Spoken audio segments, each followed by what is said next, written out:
এই দেখো, হাই, আমরা চলে এসেছি এখন তোজোর বার্থডে কেক নিতে।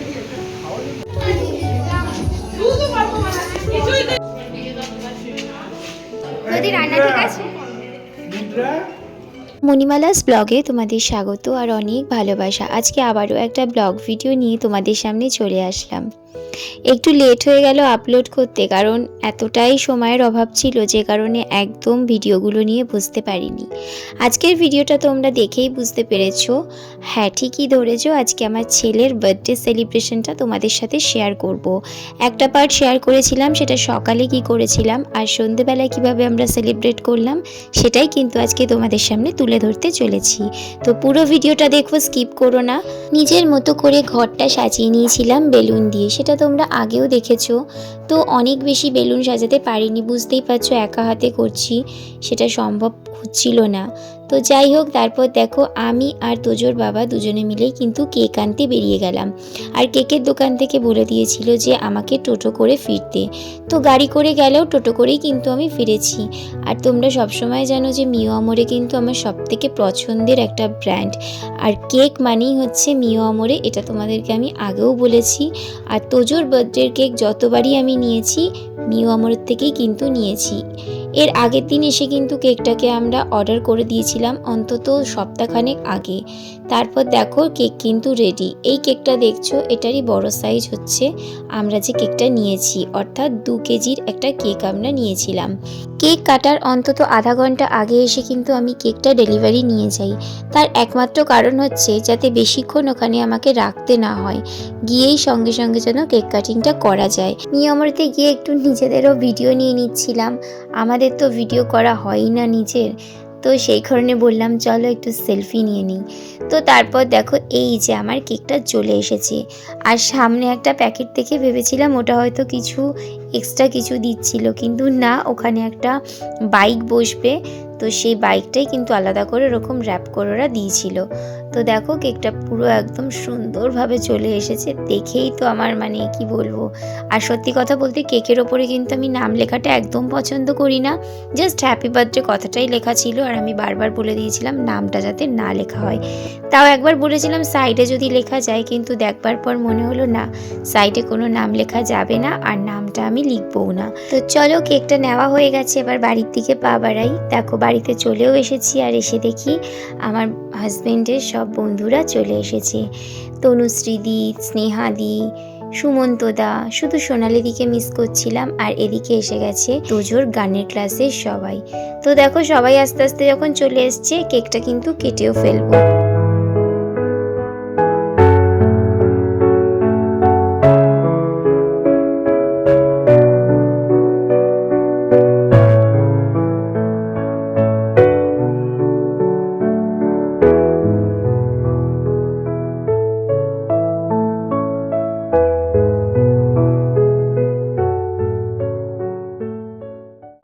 একদম ছোট থেকেই কিন্তু তোজোর জন্মদিন আমরা সেলিব্রেট করি।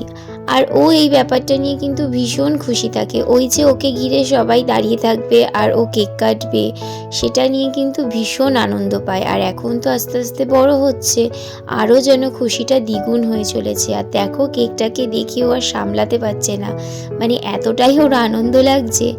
কেক কাটিংয়ের আগে তো মনে হয় সাইড থেকে একটু ক্রিমটা তুলে খেয়েও নিয়েছে।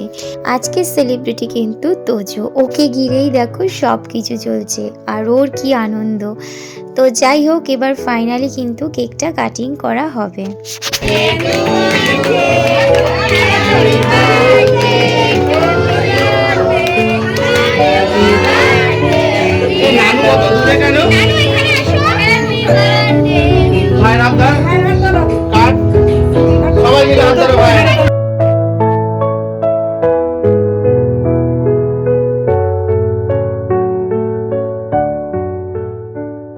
কেক কাটিংয়ের আগে পর্যন্ত আমার দায়িত্ব, তারপর কেকটা কাটার পর সেটা ডিস্ট্রিবিউট করার দায়িত্ব থাকে টুসির। প্রত্যেক বছর সেটাই হয়ে আসছে, এবছরও তার ব্যতিক্রম না। কারণ আমার পক্ষে সম্ভব হয় না যে ওই কেকগুলোকে কাটিং করে করে দেওয়ার। আর ও এই জিনিসটা খুব ভালো পারে বলে ওর উপরই দায়িত্বটা থাকে।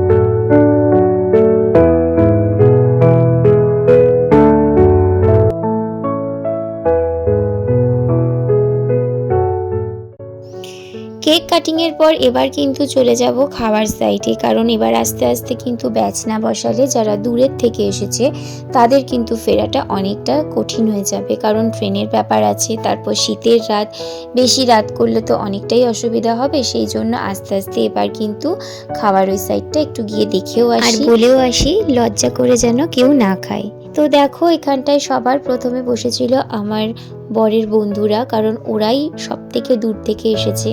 তো সেই জন্য আমরা প্রথমে দিদিদেরকে, দাদাদেরকেই বসিয়ে দিয়েছিলাম।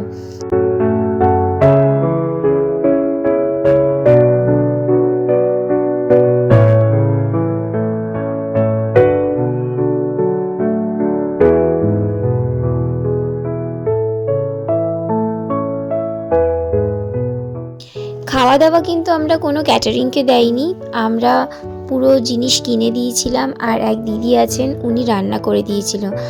আমরা কিন্তু কোনো কাজ হলে ওই দিদিকে দিয়েই করাই। আর রান্নার কথায় আসি, কোনো কথা হবে না, এত সুন্দর করেছিল খাবার, প্রত্যেকের মুখে মুখে একই কথা, রান্নাটা কে করেছে।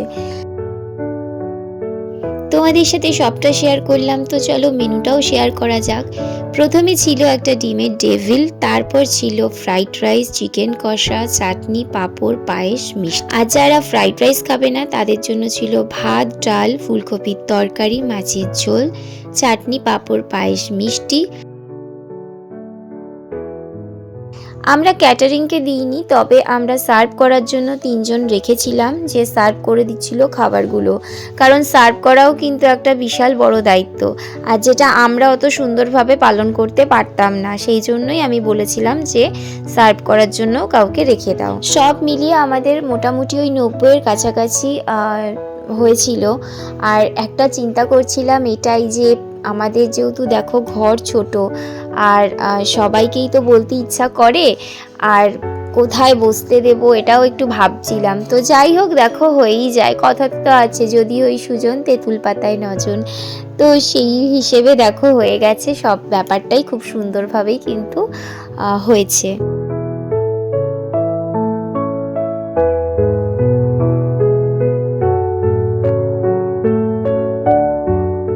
একদম কিন্তু সিম্পল মেনু হয়েছিল। আর আমি প্রথমে বলেছিলাম ভাত, ডাল, চিপস, মানে যেরকম নর্মাল হয়।